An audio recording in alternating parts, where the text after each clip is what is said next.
Hi, I'm Stephen Holder here in the Tampa newsroom of the St. Petersburg Times. A little bit of Bucs news today. The Bucs have fired offensive line coach Pete Mangurian. He's been with the team for 2 years. This was not a move that anyone really saw coming, but in retrospect, taking a look at it this morning and talking to some sources behind the scenes, we do kind of have a handle on what's going on here. The perspective I want to bring is this. This is really an extension or a part of Greg Olson really exerting himself, the offensive coordinator here. The reason I say that is because if you go back a couple of years, Greg Olson was brought in here as the offensive coordinator really at the 11th hour. He was forced into the job when Jeff Jagodzinski was fired.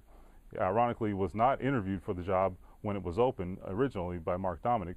But the point is, he was rushed into that job, sort of shoehorned in there, didn't have his own staff in place, and really for an offensive coordinator, that's a problem. And I think this really came to a head this past season.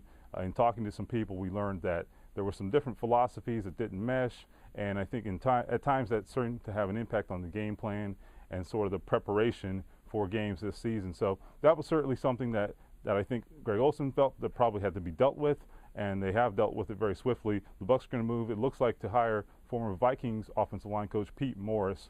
And I think, again, I want to emphasize this is really Greg Olson exerting himself and getting his ducks in a row. He has really proven himself as an offensive coordinator, and part of that is really working with a staff that has the same philosophy as you and a staff you can be on the same page with. And I think that was a pretty big factor in this, among other factors, but that one I think was probably the primary issue. So check back at TampaBay.com for more. We'll be at the Senior Bowl next week, where there'll be potentially other coaching news, and we'll update you again on our blog and at TampaBay.com.